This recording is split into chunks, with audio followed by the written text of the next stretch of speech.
Ahora sí, coloco acá pantalla completa. Ya, entonces vamos a continuar con lo que son enfermedades del pene, con lo que es aparato genital masculino, y tenemos lo que son primero las malformaciones congénitas, lesiones inflamatorias, neoplasias, ¿ya? Que son benignas y malignas. Esas son las principales. Alteraciones vasculares, bueno, solo hay una que es de emergencia, que es una urgencia, emergencia, la torsión testicular, que lo vamos a ver más adelante, ¿no?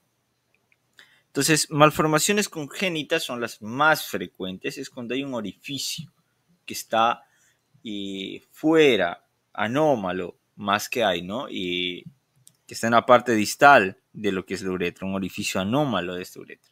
En vez de la uretra de salir en lo que es el glande a este nivel, podría salir en cualquier otro lado. Puede salir a este nivel, parafimosis, o sea, difiere. Y tenemos lo primero que son las hipospadias, ¿ya? El orificio uretral, uretral está arriba, en cara ventral, ¿ya? Esto ocurre o genera un estrechamiento, obstrucción e infecciones urinarias. Tenemos también las epispadias que están en cara dorsal, ya están en el dorso del pene, igual, obstrucción, pero esta, cuando ya es epispadia, tenemos que sospechar, ¿ya? Y que haya una extrofia vesical, que es cuando encontramos tejido de la vejiga en uretra, ¿ya? Entonces tenemos que tomar en cuenta y ver eso, y solo eso obviamente lo vamos a observar con una biopsia. Pero no es necesario, ¿no? También tenemos lo que es la fimosis o un prepucio redundante, que es, por así decirlo, aquí lo vamos a dibujar, ¿ya? Tenemos aquí al glande del pene, el cuello y demás. Este sería el repliegue, el prepucio, ¿ya? El prepucio tiene un orificio, ¿ya? Que es retráctil, ¿ya? O sea, vuelve hacia atrás.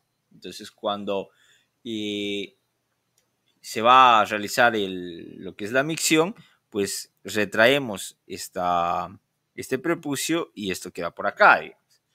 ¿Qué pasa en una fimosis o un prepucio retundante? Este orificio es así de chiquitito. Entonces el glande pues no abre. Como no abre, ¿qué es lo que sucede? Ya es que la orina se va acumulando aquí. ¿Ya? Entonces eso desencadena mucho o se asocia mucho a infecciones urinarias. Entonces, por eso, no sé si ustedes han escuchado antes lo que se llama la circuncisión, ¿no? Lo que antes se practicaba mucho, incluso Dios castigó a Moisés por no hacer circuncidar a su hijo, etcétera, etcétera. ¿Ya? Y bueno, ahora aquí la comunidad científica está dividida en dos, ¿no? ¿Es bueno o es malo hacer la circuncisión del prepucio? Actualmente lo que se realiza pues es una abertura de este orificio, ¿no? Entonces, ahí es bueno, es malo, ya, entonces, unos dicen que es bueno, ¿por qué? Porque disminuye las infecciones urinarias. Claro, si tú sacas el prepucio no se acumula orina y esa acumulación de la orina se llama esmegma. Entonces, si no se acumula orina, uno, no hay infección urinaria. Dos, se asocia que esa acumulación de orina, que es el esmegma, genera o se asocia a una mayor incidencia de cáncer. ¿Ya? Mucho. Ahora sí. Entonces, la sensibilidad, la incidencia de cáncer aumenta. Entonces, si nosotros lo estirpamos, esa incidencia disminuye, las infecciones también. Ahora, otros dicen es malo. ¿Ya? ¿Por qué? Porque la sensibilidad del glande disminuye. Bueno, unos dicen que eso también es bueno, porque si disminuye la sensibilidad, pues aguantan más, pero y la satisfacción no. Ya la satisfacción del deseo de una relación disminuye, ¿no? Al tener relaciones coitales. Y la sensibilidad del pene puede aumentar o disminuir, o sea, no se sabe cuál llega a tomar. Y en niños esto es muy importante, porque imagínense de que la sensibilidad del pene aumente y el niño está con sus boxers y el glande raspando ahí directamente sin el prepucio que lo recubra. pues es incómodo, puede tener repercusiones psicosociales, etcétera. Entonces, ese glande va a raspar, ¿no? Con lo que es el algodón, con lo que se coloquen, entonces es algo complejo. Entonces, muchos dicen, no, los beneficios no superan a los riesgos tampoco superan a los beneficios, digamos, ¿no? Entonces, así se dividió la comunidad internacional, ¿no? En ese caso, ¿ya? Entonces, cuando hay una estrechez del orificio en el prepucio, es una fimosis o prepucio redundante, ¿ya? Entonces, se asocia infección y carcinoma, por si acaso, en caso de que sea crónico, ¿no? La acumulación del esmegma. Ahora, las lesiones inflamatorias que afectan al glande y al prepucio. Entonces, hay lesiones que son específicas e inespecíficas. Específica, obviamente, todo lo que sea enfermedades de transmisión sexual, que ustedes eso lo van a ver en bacteriología, lo van a ver en la parte de virología, pero ya han debido ver, ¿no? La sífilis, las características de las secreciones, las úlceras, el chancroide, que la úlcera. ¿Cómo son las características del chancro blando? ¿Quién sabe?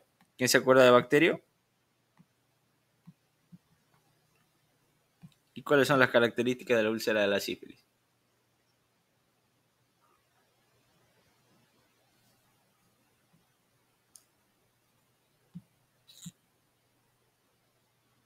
El uno es doloroso, el otro es duro, ¿no ve?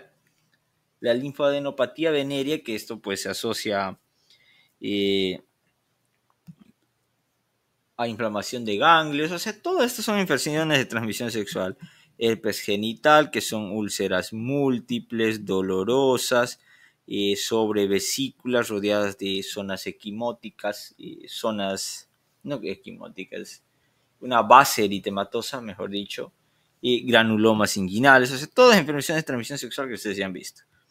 Ahora, nos vamos a ya las inespecíficas, digamos, que estas se asocian más a lo que es el glande y el prepucio.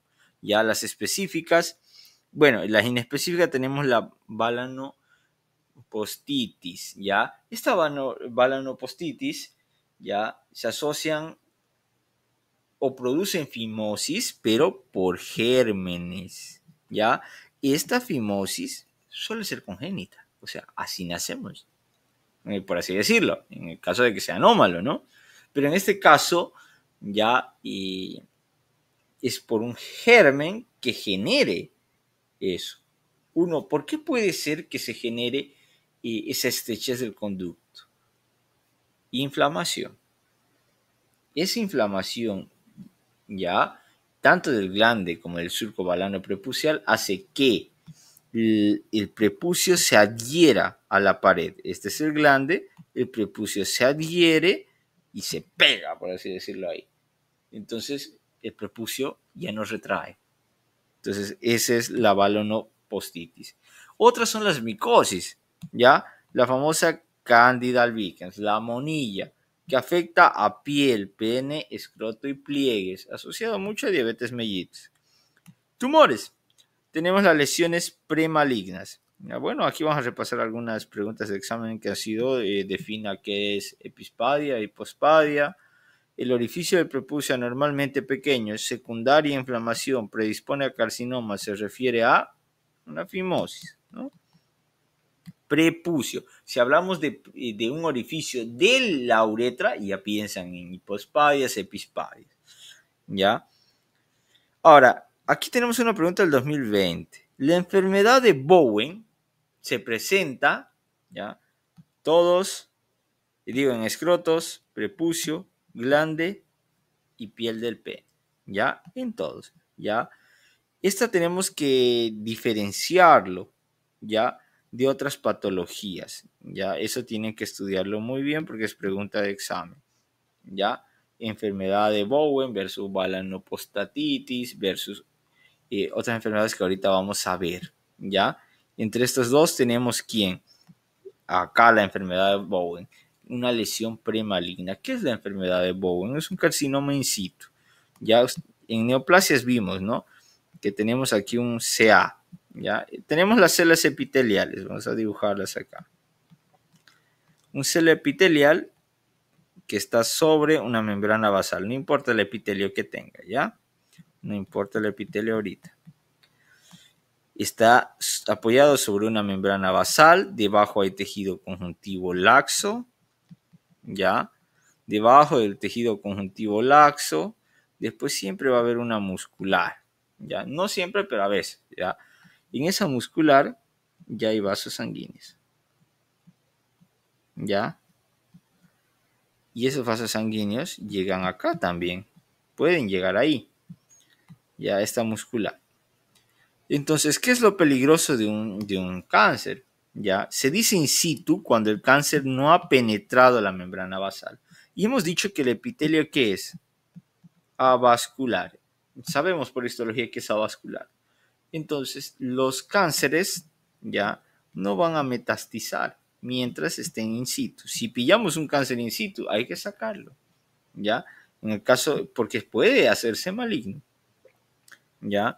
Entonces, ese carcinoma se generan placas blanquecinas, ¿ya? En los adultos se asocia a BPH y a neoplasias viscerales.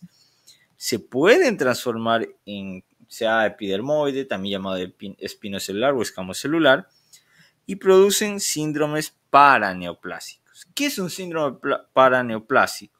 Es alguna patología asociada a hipercalcemia, pero que es hipercalcemia, etcétera. Hay hartos síndromes, ya síntomas que nos pueden provocar, pero específicamente es una alteración sin otra causa aparente, asociado neto al tumor, ¿ya? Se dice que esta enfermedad de Bowen afecta escroto, prepucio, glande, piel del pene, cuerpo del pene, todo, ¿ya? Ahí puede llegar. ¿Y cómo lo vemos en la placa? Epitelio con papilomatosis. Hay desorganización de los queratinocitos. Ya sus nucleolos se hacen bien visibles, bien intensos. Un nucleolo, digamos, en este caso, de una célula que está así, y acá está el núcleo, se vería así, ¿ya? En el caso de una célula que sea patológica, podemos duplicarlo. ¿Ya? Podemos duplicarlo. ¿Cómo se van a ver las células? Así, desorganizadas y un nucleolo visible. Nucleolo visible. Eso no habría. Y da un aspecto, yo le llamo así, ¿no? Esos nucleolos visibles, aspecto de ojo de búho. Ya, ojito con ese detalle. Ya, es cuando hay un nucleolo visible. Luego tenemos otra, la eritrodisplasia de Keirat, ¿ya? Estas son placas de color rojo brillante sobre el glande y el prepucio. Y estas evolucionan hacia un carcinoma epidermoide. ¿Ya? No podemos... ¿Por qué se caracteriza dermatológicamente? Esta por tener... Ya, es una patología escamosa, ¿ya? Muy escamosa, ¿ya? Con una base roja brillante, eritematosa.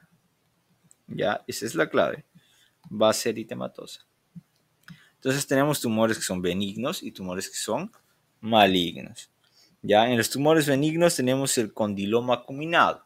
Ya, proliferaciones epiteliales. Ya, estas lesiones preneoplásicas luego evolucionan a tumores benignos. Y los tumores benignos hemos dicho que son encapsulados, no metastizan, ¿no? Y generan verrugas blanquecinas con hiperkeratosis, acumulación de queratina, ¿ya? Es decir, aumenta el estrato córneo, ¿ya? Esa hiperkeratosis se ven así coilocitos, células de las verrugas, ¿ya? ¿Y cómo son esos coilocitos, ya? Son células así, ¿ya? Que tienen una tinción que normalmente sería así, la tienen así, miren, más clarita. Vamos a buscar un nuevo color. Así, ¿ya? Así. En vez de ser así una tinción más rosada e intensa, se hacen más claras, ¿ya? Dos, la membrana, ¿ya? Las membranas son más notorias. Y esas dos cosas características. ¿A quién se asocian? Al virus de papiloma 6 y 11. Entonces, pues, contacto sexual. Muy recidivante. Vuelven una vez, desaparecen, vuelven a crecer, ya eso llega a pasar, ¿no? Eso es característica del condiloma acuminado. Acuérdense ¿ya? Los tipos de BPH. Ahora, los tumores malignos, tenemos el carcinoma epidermoide, el sea invasivo, aumenta mucho de 40 a 60 a 70 años, hay engrosamiento del epitelio, ¿ya? ¿Se asocia a quién? Al esmegma prepucial. Eso es lo que más importa en este tipo de casos, ¿ya? Ahí no, quiero aquí un amarillo. ¿Dónde hay un amarillo? Esto, ¿ya? Estas preguntas de examen. Al esmegma, a los restos de orina, ¿ya? ¿Quién? El carcinoma epidermoide. Ya es muy importante saberlo porque este carcinoma epidermoide se asocia a eso y al virus del papiloma, ya, humano. Esos dos. Por eso se dice que los circuncidados están protegidos, ¿no? Ya a los no circuncidados y a los fumatéricos también. Ahora, estos tienen dos patrones, ¿ya? Uno que es de crecimiento lento y un exofítico, ¿ya? Es que crece hacia afuera, tiene una úlcera, ¿ya? Pero es escamoso también. Metastiza por vía linfática, ¿ya? Ojo con ese detalle. Vía linfática. Pregunta de examen.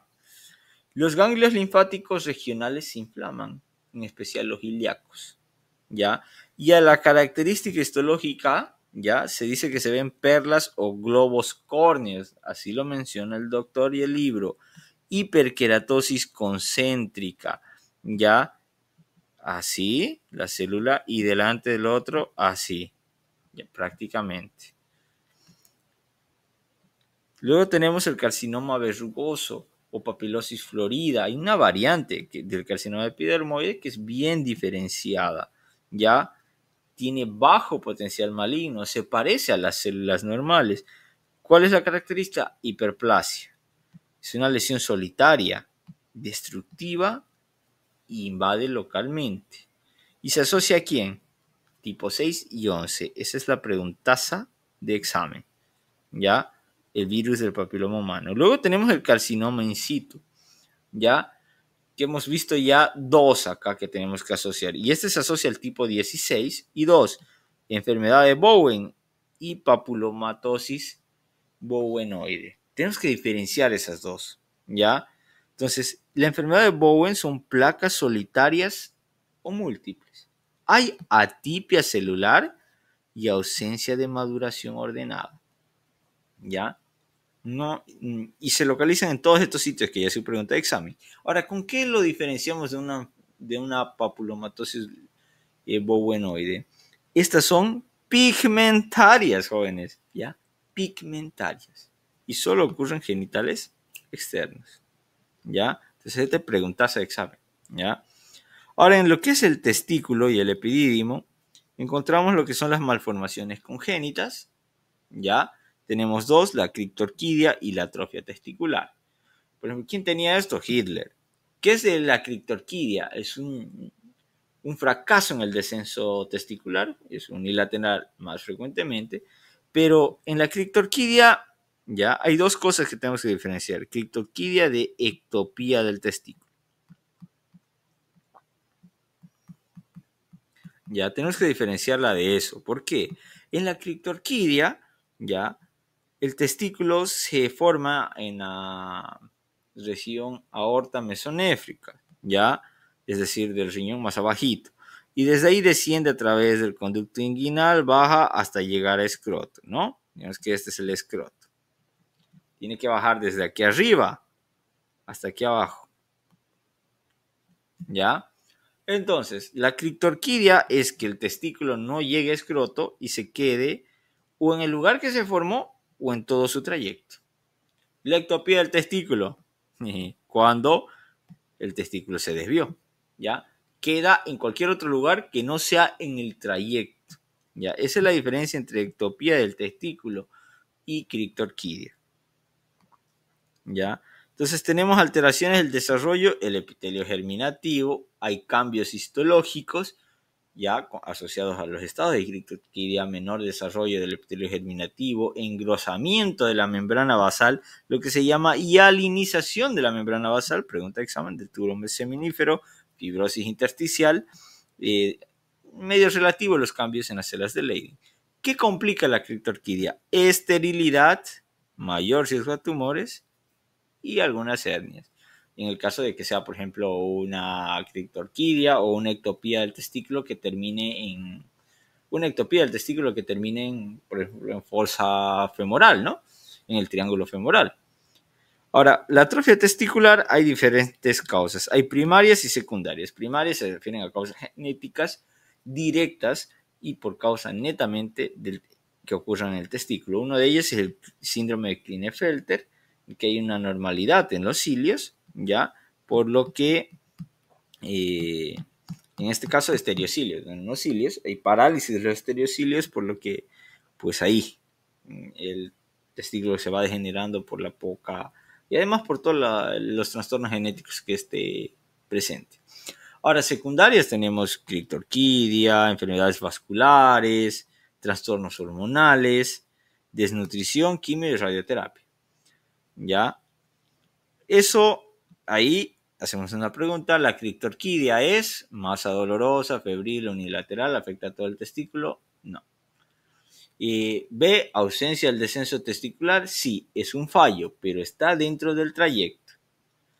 Retorcimiento del cordón espermático, no. Eso es torsión testicular y es un caso de una urgencia.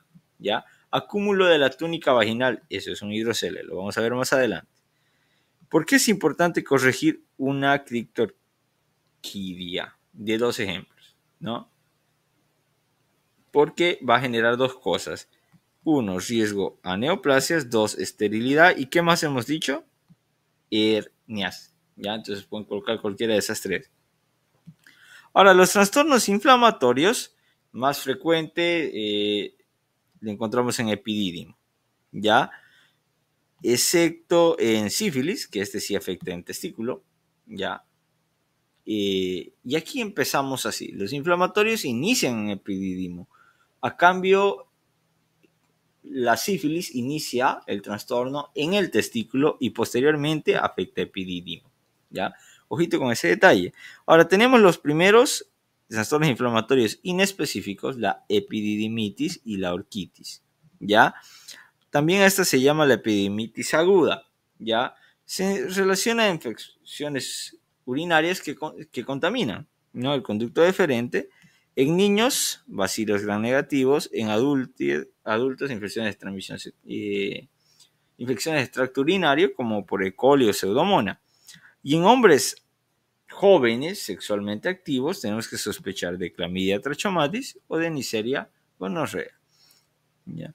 Luego tenemos la orquitis granulomatosa o orquioepididimitis granulomatosa, que aunque uno crea granulomatosa que se asocia a un agente patológico, no, es autoinmunitaria. Ya hay un aumento del volumen, pero no hay dolor. Generalmente no hay dolor. Ya no hay que confundir orquitis por TB. Ya, porque la orquitis por TB comienza en epidídimo, ya, y luego afecta al testículo. Pero son dos cosas diferentes. TB puede ocasionar granulomatosis, pero no orquioepididimitis granulomatosa. Esa ya es de origen autoinmunitario. Luego tenemos la parotiditis. Y la parotiditis, secuencia de la papera, es muy rara en niños, a veces tiene estos trastornos, ¿ya? Igual recuerden que el virus de la parotiditis te puede generar una pancreatitis incluso, ¿no? Entonces es complicado. Y la orquitis tuberculosa que comienza en epidídimo, ¿ya? Y esto suele preguntar el doctor. La orquitis granulomatosa, el agente etiológico que es, miren, acá lo vamos a ver. La orquitis granulomatosa es de etiología tuberculosa o autoinmunitaria. Entonces uno se confunde, ¿no? Orquitis granulomatosa TB, no, es autoinmunitaria, ¿ya? Porque ya la prostatitis granulomatosa, ¿ya? Esa sí es por TB, Entonces uno confunde orquitis con prostatitis. Lo vamos a ver más adelante, ¿ya? Entonces tomen en cuenta eso. 13. La porción del aparato genital que se afecta con mayor frecuencia por la TB, es decir, por la orquitis granulomatosa causada por TB, ¿ya? Es el conducto deferente, epidídimo, testículo, piel, ninguno. Miren, se los ha volcado. En vez de decirle orquitis tuberculosa, ¿ya? En este caso afecta a qué sector. Primero epidídimo, ¿ya? Estamos hablando de trastornos inflamatorios, ¿ya? Y aquí encontramos granulomas calcificantes con necrosis de calcificación. Entonces, por ejemplo, el doctor les puede preguntar, dibuje un granuloma, ¿ya? Entonces ustedes tienen que dibujar ahí la necrosis en el centro, necrosis de calcificación, aspecto de queso, todo ya lo dicen. Después vemos células que las van a estar rodeando, ¿no? Una capa celular. Esa capa celular tiene diferentes tipos de células, va a tener desde eosinófilos, y va a tener depósitos de polimorfo nucleares, etc. ¿Ya? Entonces ahí vamos a ver. Ahora, en los trastornos vasculares tenemos torsión testicular, ¿ya? Es una urgencia que cuando, bueno, esta se asocia generalmente el testículo abajo, tiene lo que se llama el gubernaculum testi. Ya, ese gubernaculum es un ligamento inconstante, es decir, en el 50 hay, en el otro 50 no hay. Cuando no hay, pues, y te llega un pelotazo o cualquier cosa de la vida, y el testículo rota sobre su eje, pues uno obstruye el drenaje venoso y te provoca necrosis, infarto testicular, ¿ya? Y esta es la única urgencia de los urólogos y por lo cual ganan una de las más platas. ¿Saben qué? Yo estaba estudiando, tenía un examen el otro día y me llama una familiar diciendo que su cortejo, ¿ya? Y eran 3:30 de la mañana, porque ya se den idea. Ningún urólogo contestaba. Así, ningún urólogo de los que había en el hospital, los urólogos no hacen turno, pues, ¿no? Y me llama y se está con una torsión testicular. ¿Qué hacemos? Necesito, pásame todos los números de urólogos que conozcas que me puedan contestar ahorita. Contestó uno y le dijo 5.000 bolivianos si quieren que vaya. Así. Yo, ¿qué? Y ya luego consiguió uno por 3.000 bolivianos. Y fue, inyección, relajante, tac, calmadito. 3.000 pesos, chantao. Ese rato, 2 horas. Y ya quiero ser urólogo así, ¿no? Más tranquilo. ¿Quién gana así un ratingo y no hacen mucho? ¿No? Esa es una urgencia testicular, ¿no?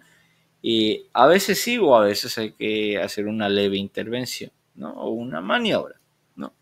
Pero tienen que sabérselas hacer, ¿no? Entonces, una urgencia. La única urgencia de los urólogos, ¿ya? Entonces tenemos también tumores del cordón espermático. El más frecuente es un lipoma, que es benigno, es un tejido adiposo, ¿no? Que genera eso en el cordón espermático. Luego tenemos tumores paratesticulares, como por ejemplo los más benignos, los adenomatoides. ¿Ya? Son frecuentes, nódulos pequeños mesoteliales cerca del polo superior del epidídimo. ¿Ya? Los malignos tenemos los rhabdomyosarcomas, que son muy frecuentes en niños, ¿ya? Puede preguntar, miren, estos son mis apuntes. Práctica en mi examen, ya, pueden entrar, ¿ya? Entonces, aquí tenemos bueno, ya vimos las preguntas de examen, entonces, esta puede entrar, dije, ¿no? Tal vez ahí en el examen. Y pues, me entró, ¿ya? Le puse yo P y ¿cuál? Decía, tumor testicular más frecuente en niños. Maligno. Fruta. Ya, si es maligno, pues rhabdomyosarcoma. Ya, si es en adultos, liposarcoma. Ya, recordemos que lo que es el lipoma es un tumor benigno, el liposarcoma es un tumor maligno. Entonces, ahí ya diferimos, ¿no? En los adultos. Ahora, esos son los paratesticulares, jóvenes, los que están al lado del testículo. Ahora vamos a ver ya los tumores testiculares del parénquima testicular. Y estas se dividen en dos, miren. Bueno, en tres acá, según las consecuencias clínicas, pero va.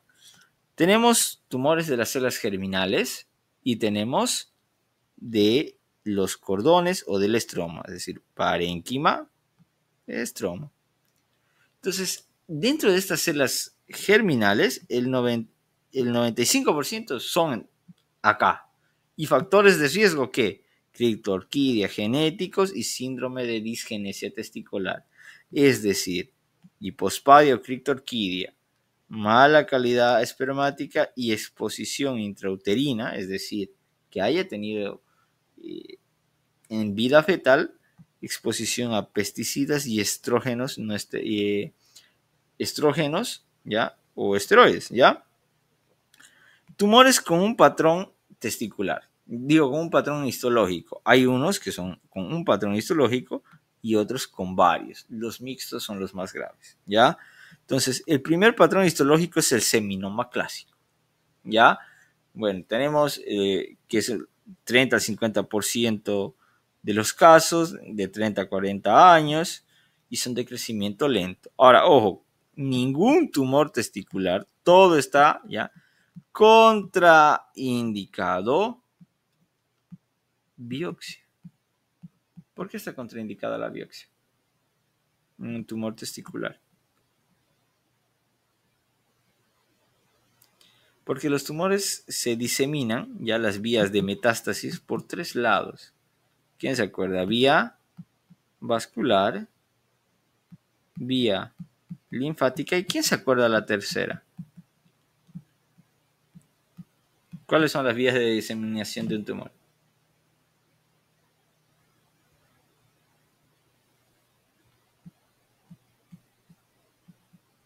Continuidad. Es que el tumor va avanzando, va avanzando, va avanzando. ¿Qué pasa en una biopsia, jóvenes? Cortamos y vamos a producir una metástasis por continuidad. Y no sabemos si ese tumor es benigno o maligno. Más frecuentes son malignos. Entonces ahí tenemos que tener cuidado. Testículos están contraindicadas las biopsias. Ya se utilizan muchos marcadores tumorales. Entonces tenemos el seminoma clásico, ya, que se eleva gonadotropina coriónica humana, ya. Y esto pasa, digamos, pasa porque justo un hombre se hizo una prueba de embarazo, o sea, orinó en una prueba de embarazo y le salió positiva. Ah, caray, pero si yo no estoy embarazado. Ajá, seminoma clásico, tumor testicular o tumor prostático. Pero si sale una prueba de embarazo positiva, ah, caray, asústate. Ya, anda corriendo. Luego tenemos histología, células grandes bien definidas, citoplasma amplio y claro e infiltrado de linfocitos, núcleos visibles, ¿ya? Entonces, ojo, miren, forma de cáncer testicular, de células germinales de crecimiento lento, normalmente seminoma clásico, ¿ya? Luego tenemos otro que es el seminoma espermatocítico, afecta ya a adultos mayores, no jóvenes, mayores. Y su histología es pleomorfismo nuclear. Tiene varias formas y la edad. Luego los no seminomatosos, los que no afectan al seminoma, ya tenemos al carcinoma embrionario, que es de células primitivas. Estos son muy agresivos, ya generalmente son tumores mixtos, por eso son jodidos. Y el segundo, el que más se pregunta, es el tumor del saco vitelino o del seno endodérmico. Esto afecta mucho a niños menores de 3 años, pero hay pronósticos en los adultos. La característica, 90% tiene elevado la gonadotropina coriónica humana y tiene los cuerpos de Schreiber-Duval. Son glomérulos primitivos como rosetitas, ¿ya? Los cuerpos de Schreiber-Duval, característica de tumor del saco vitelino o del seno endodérmico, ¿ya? Son gránulos hialinos eosinofílicos. Luego tenemos el coriocarcinoma, que es de pronóstico muy malo, ¿ya? Coriocarcinoma, perdón. Ahí ya tenemos que vamos a encontrar elementos del cito y el sincitio trofoblasto. El cito trofoblasto son células cilíndricas, mononucleados, y el sincitio son célula, una sola masa multinucleada sin membranas individuales. 100% de gonadotropinas coriónicas presentes. Y 4 tenemos el teratoma. Ya son tumores de las cuales derivan de las 3 líneas germinativas. ¿Ya? Y tenemos 3 tipos, maduro, inmaduro y con malignización tipo somático. ¿Ya? El inmaduro tiene elementos bien diferenciados, ¿ya? Se parecen a las células normales. A las indiferenciadas son a las que no se parecen, ¿ya? Completamente. Están anaplásicas esas células, ¿ya? Entonces tenemos malignización de elementos teratomatosos maduros preexistentes. Ahora, los patrones mixtos son muy malignos, ya lo vamos a ver no se suelen observar, aunque ya lo hemos visto unos cuantos, ¿no?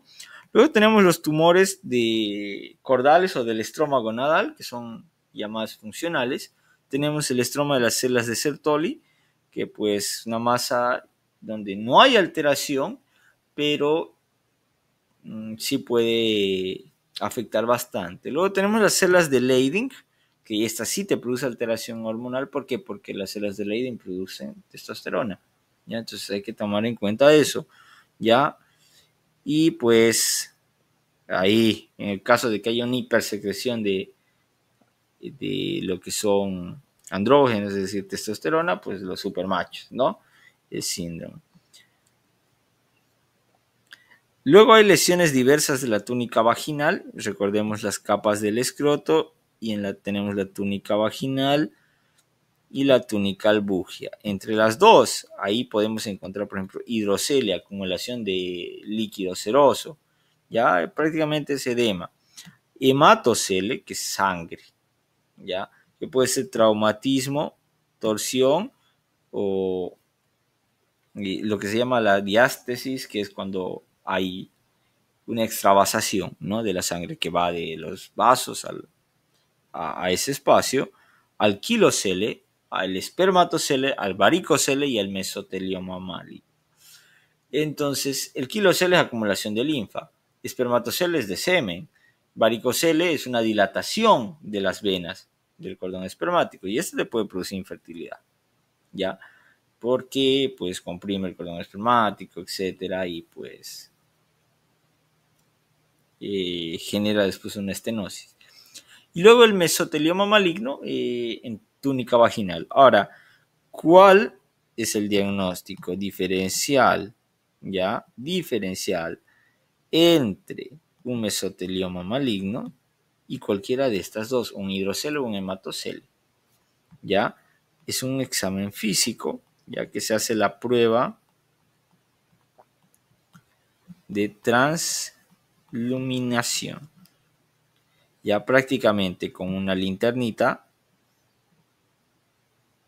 ya, o sea, dibujar con una linternita, enfocamos, digamos que este es el testículo, ya, aquí está el testículo, ya, enfocamos y entonces si enfocamos y al otro lado vemos, ¿no? Enfocamos por la parte de atrás y en este lado vamos a mirar, a este lado vamos a mirar, ya, tenemos que fijarnos ahí.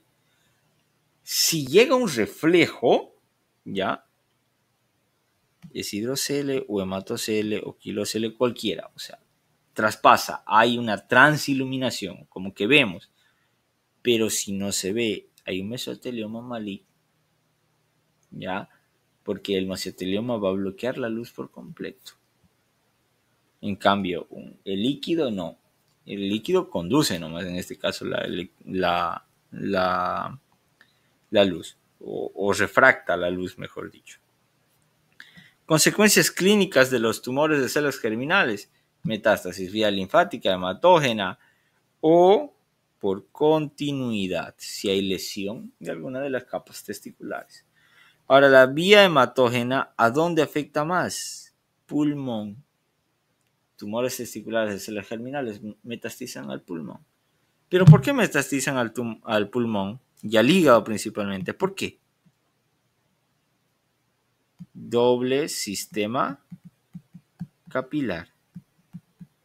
Son órganos con doble sistema capilar. Son los más frecuentes donde metastizan los tumores. Ahora, los tumores prostáticos, ¿ya? Tenemos el parénquima prostático que presenta 4 zonas. Creo que no hay... bueno, acá hay preguntas de examen. Ya hemos visto el seminoma, ¿no? Acá hay otra pregunta, miren.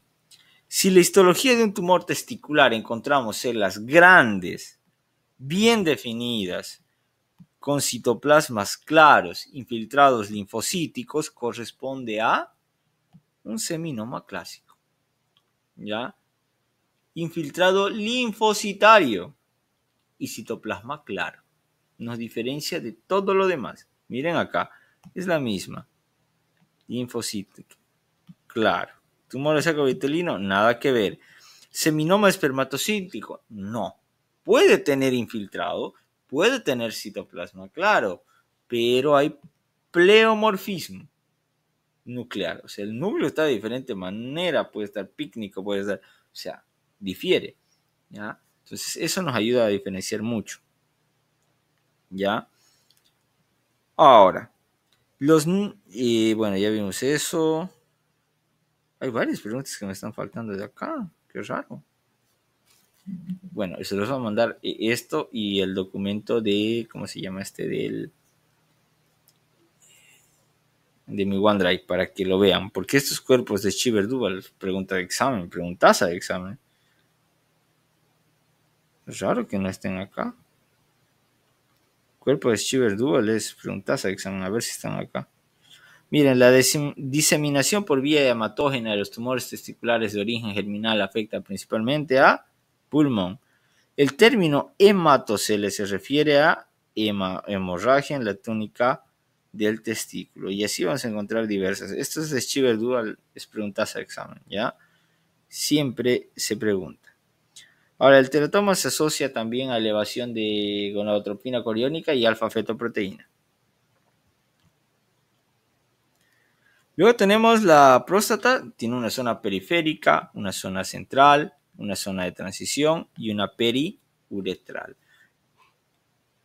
Ya, la zona periférica, que es mayor en su parte posterior, prácticamente es donde se origina la mayor parte de los adenocarcinomas. No tengo la imagen, qué raro, ¿ya?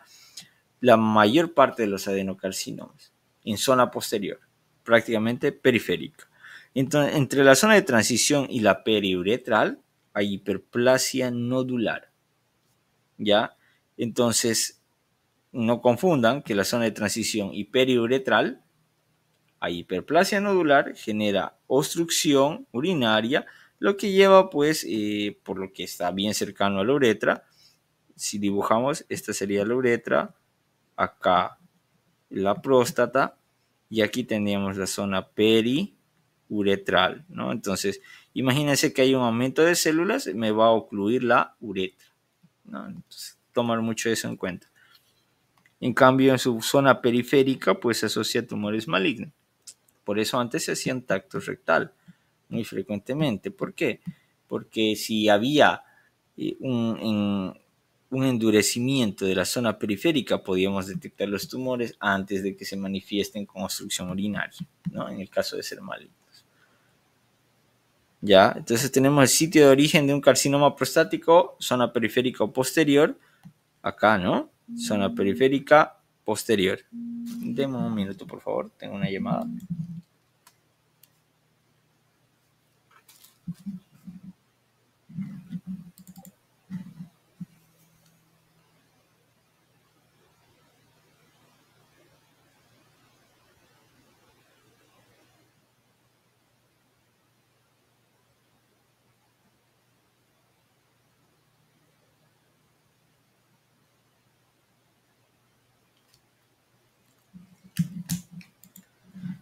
Ya, continuamos. Tenemos aquí la zona periférica o posterior, ¿no? Entonces, ahí. Luego tenemos los procesos inflamatorios de la próstata, ¿ya? La prostatitis bacteriana aguda, ¿ya? Que está asociado a a gérmenes de infecciones urinarias. E. coli, enterococcus, estafilococcus. ¿Por qué enterococcus? Porque las heces que lleguen a estar en comunicación cercana pues pueden contaminar, ¿no? Entonces, esta es pastosa y dolosa, ya es dolorosa. Hay fiebre, escalofríos por el hecho de los gérmenes, ¿ya? Disuria y lumbalgia baja, ¿ya? Dolor al orinar, dolor en espalda baja. Hay reflujo urinario, diseminación hematógena, ya ahí se asocia a sondas urinarias. Luego tenemos la prostatitis crónica bacteriana, ¿ya? Que son trastornos igual, UTI, ¿ya? Pero es asintomática, ¿ya?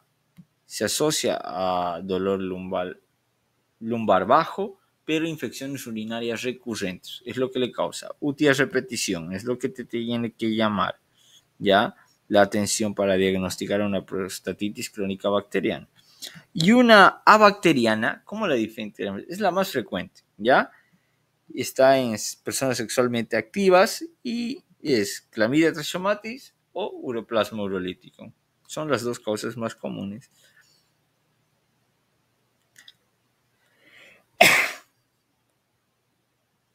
¿Qué más tenemos?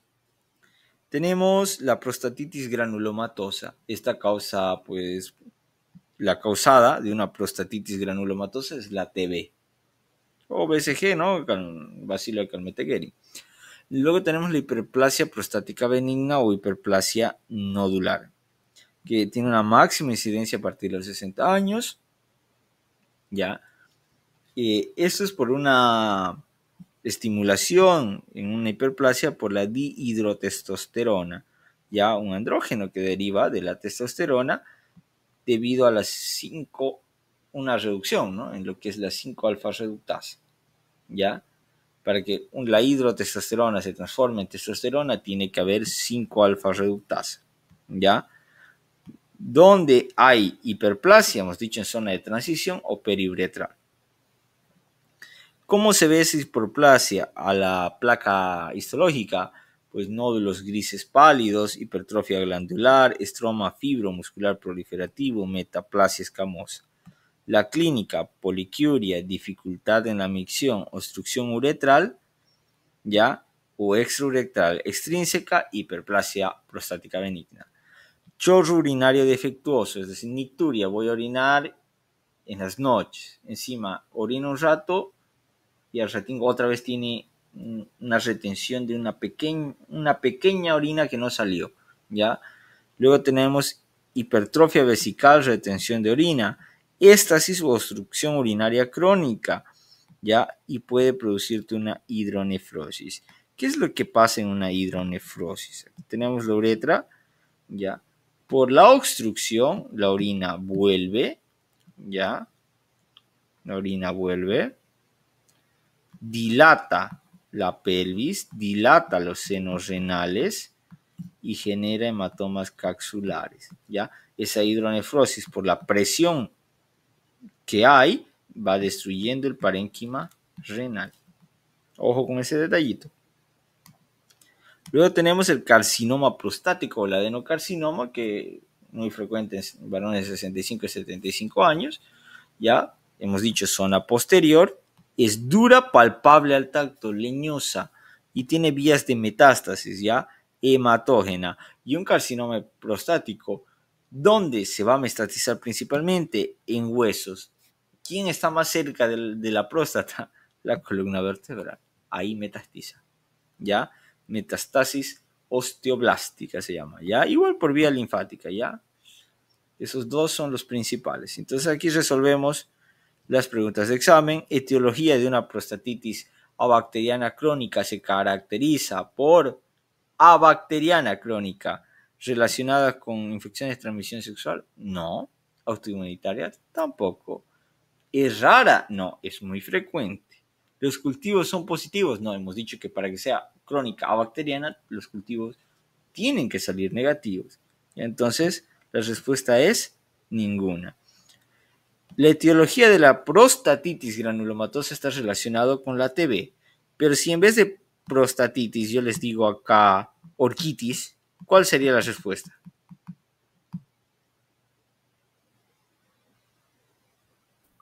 Autoinmunitaria. Autoinmunitaria. Entonces, eso tenemos que diferenciarla. ¿Ya? Y acá no, esta está bien. Súper bien formulada esta pregunta. Ahora, la etiología de la prostatitis granulomatosa está relacionada con la TB, ya no confundir con la orquitis, ¿ya? Son características de la hiperplasia prostática benigna, excepto, ¿ya? Poliuria y nicturia, dolor miccional, o sea, disuria, hipertrofia vesical, ¿ya? Es decir, que vaya un aumento del engrosamiento del músculo liso de la vejiga, retención urinaria. Todos estos son síntomas clínicos que se van a asociar a una obstrucción en la uretra.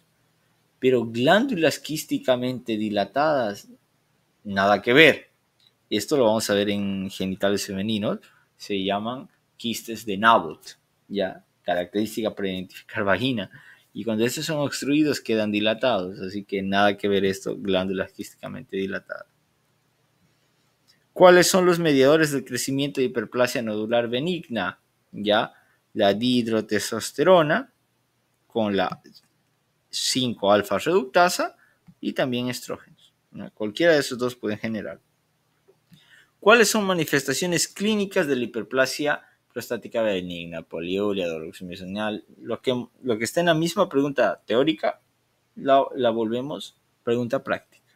Ahora, la hidronefrosis es acúmulo de líquido en la túnica vaginal, de líquido en las venas del cordón espermático, acúmulo de líquido en uno o ambos riñones, sí, ya, porque hay un reflujo que va tanto en la pelvis renal como en los riñones, ya, ojo con ese detalle, ya, y hasta acá vamos a llegar con genitales masculinos, ya, la siguiente avanzamos genitales femeninos, que es más amplio, ya, yo creo que esto lo vamos a ver este miércoles. No, viernes sería en la tarde, ya, para avanzar genitales femeninos. ¿Hay alguna